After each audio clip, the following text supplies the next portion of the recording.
السلام علیکم ورحمۃ اللہ وبرکاتہ۔ الحمد للہ رب العالمین والصلاة والسلام علی سید المرسلین وعلی آلہ وصحبہ اجمعین۔ الصلاة والسلام علیک یا رسول اللہ وعلی آلک وصحبک یا نور اللہ۔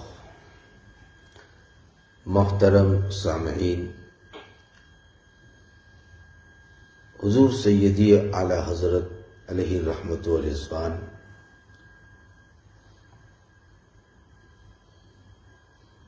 سے کسی نے سوال کیا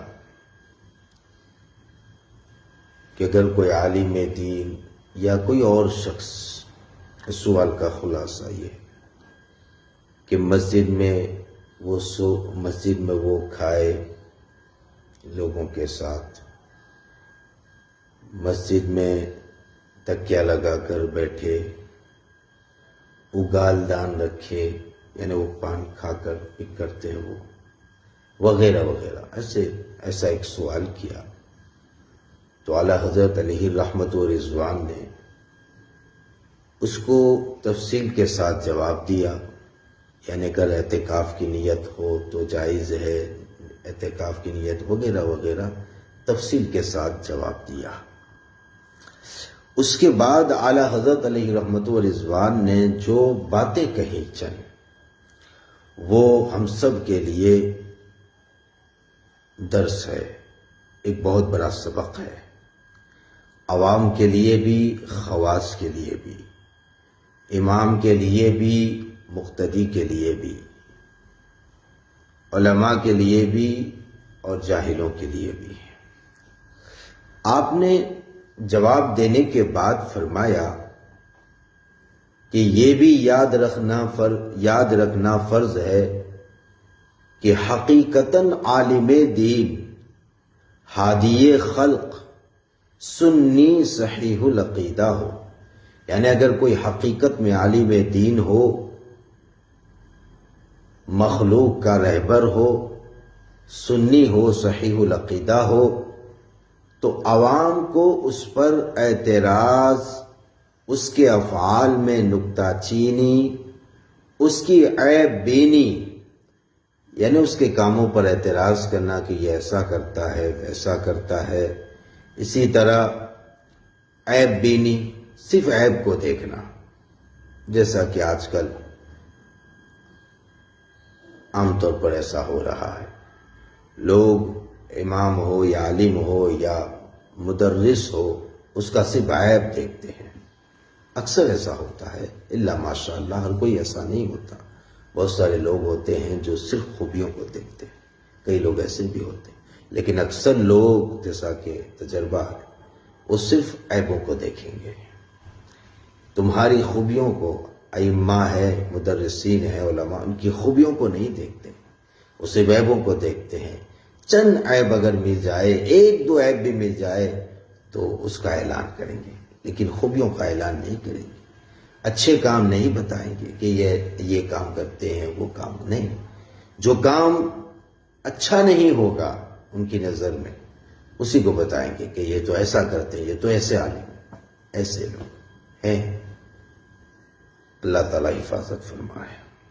تو فرماتے ہیں اس کی عیب بینی، حرام حرام حرام اور باعث سخت محرومی اور بد نصیبی ہے، یعنی ایسا کرنا، علماء، عالم دین جو سنی صحیح العقیدہ ہو، حقیقت میں عالم دین ہو، ایسے کہ صرف عیبوں کو دیکھنا، افعال میں نکتہ چینی کرنا، ایسا کرتا ہے، ویسا کرتا ہے، یہ حرام ہے۔ آپ نے 3 بار فرمایا، سخت حرام، اور صرف حرام نہیں ہے بلکہ محرومی کا باعث ہے، ایسا شخص محروم رہتا ہے فیضان سے، اور بد نصیبی ہے۔ فرمایا آگے، اول تو لاکھوں مسائل اور احکام فرق نیت سے متبدل ہو جاتے ہیں، بدل جاتے ہیں، یعنی کئی مسائل ایسے ہوتے ہیں، احکام ایسے ہوتے ہیں کہ نیت کے بدلنے سے بدل جاتے ہیں۔ رسول اللہ صلی اللہ تعالی علیہ وسلم فرماتے ہیں انما الاعمال بالنیات وانما لکل امرئ ما نوی، اعمال کا مدار نیتوں پر ہے اور ہر شخص کے لیے وہی ہے جس کی اس نے نیت کی۔ پھر فرمایا کہ علم نیت ایک عظیم واسع علم ہے، یعنی یہ جو نیت ہے، نیت کا علم ہے، یہ بہت بڑا علم ہے، ایک چھوٹا سا علم نہیں ہے، جسے علماء ماہرین ہی جانتے ہیں۔ جو علماء ہے اور وہ بھی ماہر علماء ہے، وہی جانتے ہیں نیت کے بارے میں، نیت کے علم کے بارے میں۔ عوام بیچارے فرق پر مطلع نہ ہو کر ان کے افعال کو اپنی حرکات پر قیاس کرتے ہیں اور حکم لگا دیتے ہیں۔ عوام کیا کرتے ہیں؟ ان کو کام کرتے ہوئے دیکھتے ہیں تو وہ یہ نہیں دیکھتے کہ ان کی نیت کیا ہوگی، نیت میں بھی فرق ہوتا ہے وغیرہ وغیرہ، بس وہ صرف حکم لگا دیتے ہیں کہ یہ حرام کر رہے ہیں، یہ ایسا کر رہے ہیں، ویسا کر رہے ہیں، فوراً حکم لگا دیتے ہیں کیونکہ ان کو نیت کا علم نہیں ہوتا۔ پھر فرماتے ہیں اور کار پاکاں را قیاس از خود مگیر کے مورد بنتے ہیں، یعنی جیسا کہ کہا گیا ہے کہ پاک لوگوں کے کاموں کو اپنے اوپر قیاس مت کرو۔ کار پاکاں را قیاس از خود مگیر، پاک لوگ ہیں، اچھے لوگ ہیں، وہ کچھ کام کرتے ہیں تو ان کو اپنے اوپر قیاس مت کرو، تو کہتے ہیں یہ اس کے مورد بنتے ہیں۔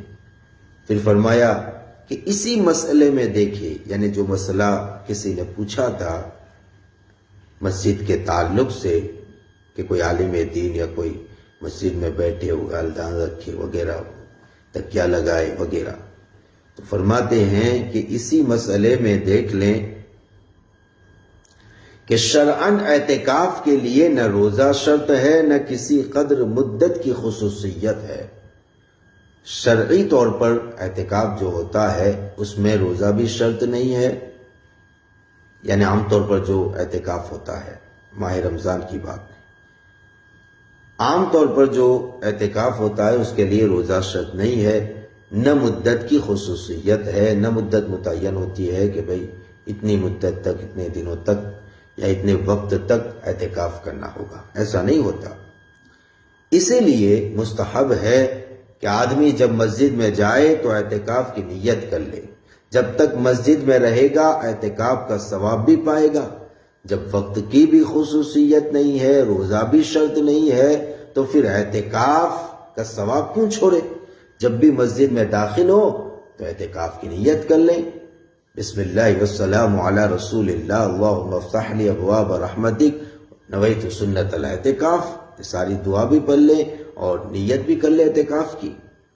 تو جب تک مسجد میں رہے گا اعتکاف کا ثواب بھی ملے گا اور کھانا پینا وغیرہ بھی کیا ہے اس کے لیے جائز ہوگا۔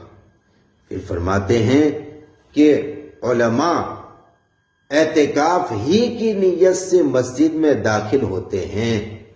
جو علماء ہوتے ہیں وہ مسجد میں داخل ہونے کے وقت اعتکاف کی نیت کر لیتے ہیں۔ سبحان اللہ۔ اور یہ حسن ظن ہر ایک کو رکھنا چاہیے۔ اچھی نیت رکھنے میں، حسن ظن رکھنے میں نقصان کیا ہے؟ کیوں برا خیال دل میں لائیں؟ کیوں برا گمان کرے، بدگمانی کرے کہ بھئی اس نے اعتکاف کی نیت نہیں کی ہوگی، ایسا کیوں سوچے؟ اس نے یہ نہیں کیا ہوگا، یہ ایسا نہیں ہوگا، ویسا نہیں ہوگا، ایسا کیوں سوچے؟ حسن ظن رکھے، اچھا گمان۔ مجھے اس موقع پر حضرت قدوۃ الکبریٰ سیدی مخدوم اشرف جہانگیر سمنانی علیہ الرحمت و رضوان کا ایک قول یاد آ گیا، سبحان اللہ، جس کا خلاصہ یہ ہے کہ آپ نے فرمایا ہے کہ اگر آپ کے سامنے کوئی ولایت کو ظاہر کرے، تقوی کو ظاہر کرے، متقی بنے، پرہیزگار، اپنے آپ کو پرہیزگار ظاہر کرے وغیرہ، تو تمہیں مان لینے میں حرج کیا ہے؟ تمہیں مان لینا چاہیے، اس کو ولی مان لے۔ اگر بظاہر ایسی کوئی بات نہیں ہے جو ولایت کے خلاف ہو، صرف گمان کی وجہ سے اس کا انکار نہ کر دے، اس کو متقی مانے، پرہیزگار مانے، ولی مانے، اس میں کیا حرج ہے؟ تمہارا کیا نقصان ہے؟ فرمایا کہ اگر وہ نہیں بھی ہوگا، متقی نہیں ہوگا، پرہیزگار نہیں ہوگا، ولی نہیں، تو اس کا گمان، اس کا وبال اس پر ہوگا، لیکن تمہیں تو اچھا گمان کرنے کا بدلہ ملے گا، تمہیں تو حسن ظن رکھنے کا فائدہ ہوگا، تو وہ ہوگا ایسا جیسا کہ وہ ظاہر کرتا ہے تب بھی تمہیں فائدہ ہے، اور نہیں ہوگا تب بھی فائدہ ہے، تو ہر طرح سے تمہارا فائدہ ہی فائدہ ہے۔ ہاں اگر تم بدگمانی کرو گے اور وہ جیسا تم نے گمان کیا ایسا نہیں ہے بلکہ اچھا ہے، تو پھر نقصان ہوگا۔ تو جس میں فائدہ ہی فائدہ ہو وہی کرنا چاہیے، اور وہ حسن ظن ہے۔ فرمایا کہ علماء اعتکاف کی نیت کر کے ہی کیا ہے مسجد میں داخل ہوتے ہیں۔ اب ان کا سونا، کھانا، پیک کے لیے اگالدان رکھنا یہ جائز ہوگا، اور اگر اس سے قطع نظر بھی ہو، یعنی اگر ایسا نہ بھی ہو کہ وہ اعتکاف کی نیت کر کے داخل، ایسا نہ بھی ہو، تب بھی جاہل کو سنی عالم پر اعتراض نہیں پہنچتا، اس کے لیے جائز نہیں ہے کہ وہ سنی عالم پر کیا ہے اعتراض کرے۔ اس کے بعد فرمایا کہ رسول اللہ صلی اللہ تعالی علیہ وسلم کی حدیث میں عالم بے عمل کی مثال اس شمع سے دی ہے کہ وہ خود جلے، آپ جلے اور تمہیں روشنی اور نفع پہنچائے۔ یعنی اگر عالم ہو اور وہ بے عمل بھی ہو، لیکن پھر بھی وہ شمع ہے جو خود تو جل رہی ہے، یعنی اس کو خود کو فائدہ نہیں، وہ تو جل رہا ہے، لیکن وہ دوسروں کو نفع پہنچا رہا ہے، دوسروں کو فائدہ پہنچا رہا ہے، کیونکہ وہ شمع جو جل رہی ہے اس کا ارد گرد تو روشن ہوگا نا، اس کے علم سے دوسروں کو تو فائدہ ہوگا، اگرچہ وہ خود فائدہ حاصل نہیں کر رہا ہے، وہ خود تو جل رہا ہے لیکن دوسروں کو تو فائدہ حاصل ہو رہا ہے۔ پھر آگے فرمایا کہ وہ احمق ہے جو اس کے جلنے کی وجہ سے اسے بجھا دینا چاہے، تو اس سے کیا ہوگا؟ اس سے یہ خود ہی اندھیرے میں رہ جائے گا۔ یعنی اگر کوئی ایسا کرتا رہتا ہے، نکتہ چینی کرتا ہے، عیب بینی کرتا ہے، تو وہ کیا ہوگا؟ پھر وہ اس عالم کی جو شمع ہے اس کو بجھا دے گا۔ اب وہ جب بجھ جائے گی تو دوسروں کو جو فائدہ ہو رہا تھا وہ تو نہیں ہوگا۔ ایسا ہوتا ہے، ہم نے ایسے ائمہ کو دیکھا ہے، بلکہ ایسے علماء بھی دیکھے گئے جنہوں نے چھوڑ دی امامت چھوڑ دی، انہوں نے اس لائن ہی کو چھوڑ دیا، وہ دوسرے کاموں میں مصروف ہو گئے۔ جب وجہ پوچھی جاتی ہے تو وہ کیا کہتے ہیں؟ یہی کہ چھوٹی چھوٹی باتوں میں لوگ ایسا کرتے ہیں، پیچھے پڑ جاتے ہیں کہ تم یہ کرتے ہو، وہ کرتے ہو۔ آخر انسان ہے، غلطی ہوتی ہے، بھول ہوتی ہے، خطا ہوتی ہے۔ اللہ اکبر۔ اللہ تعالیٰ علماء کی اور عوام کی سب کی حفاظت فرمائے۔ تو آگے فرمایا اب علماء کے لیے، یہ تو عوام کے لیے آپ نے بتایا، اب علماء کے لیے بتا رہے ہیں کہ علماء کو چاہیے کہ اگرچہ خود نیت صحیحہ رکھتے ہوں، یعنی اگرچہ ان کی نیت اچھی ہو، عوام کے سامنے ایسے افعال جن سے ان کا خیال پریشان ہو نہ کریں۔ اللہ اکبر۔ عالموں کے لیے نصیحت، عالموں کو فرمایا جا رہا ہے کہ اگرچہ تمہاری نیت صحیح ہو، اچھی ہو، لیکن پھر بھی ایسے کام نہ کرے جو شک میں ڈالے، جو شبہ میں ڈالے، جو کسی کے خیال کو پریشان کرے، وہ سوچنے پر مجبور ہو جائے کہ ایسا کیوں کر رہے ہیں۔ ایسے کام ہی عوام کے سامنے نہ کرے۔ پھر فرمایا اس سے کیا ہوگا؟ اگر ایسا کریں گے تو اس سے دو فتنے ہوں گے۔ ایک کہ جو معتقد نہیں، یعنی یا تو لوگ چاہنے والے ہوں گے، کچھ لوگ چاہنے والے ہوتے ہیں اور کچھ لوگ چاہنے والے نہیں ہوتے، کچھ لوگ معتقدین ہوتے ہیں اور کچھ نہیں ہوتے۔ تو فرمایا کہ جو معتقد نہیں ان کا معترض ہونا، غیبت کی بلا میں پڑنا، عالم کے فیض سے محروم رہنا، یہ سب لازم آئے گا۔ جو معتقد نہیں وہ کیا کرے گا؟ پھر معترض ہوگا، اعتراض کرے گا، اور اعتراض کرے گا تو کہ پھر غیبت کی بلا میں مبتلا ہوگا، اس کو کہے گا، اس کو کہے گا کہ وہ تو ایسا کرتے ہیں، وہ تو ایسا کرتے ہیں، وغیرہ وغیرہ۔